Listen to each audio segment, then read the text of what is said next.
বিশ্বের সবচেয়ে সুখী দেশের তালিকায় টানা কয়েকবার যে দেশটায় নাম উঠে এসেছে সেটা হচ্ছে ফিনল্যান্ড।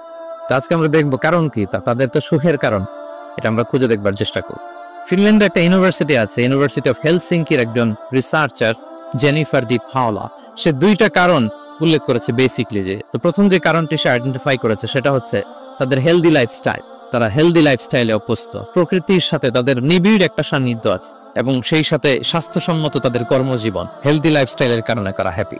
আমি খুঁজে দেখলাম যে এখন ফিনল্যান্ডের লোকেরা হেলদি লাইফস্টাইলের কথা বলে, যেটা বিষ্ণু ইসা ইসলাম 1500 বছর আগেই আমাদেরকে জানিয়ে গিয়েছে। আপনি যদি বিষ্ণু ইসা ইসলামের বায়োগ্রাফি একটু চেক করেন, দেখবেন যে কতটা অর্গানিক লাইফ বিষ্ণু ইসা ইসলাম লিড করেছেন। প্রকৃতির সাথে বিষ্ণু ইসা ইসলামের সম্পর্ক যে কতটা নিবিড় ছিল আপনি শুনলে অবাক হলেন।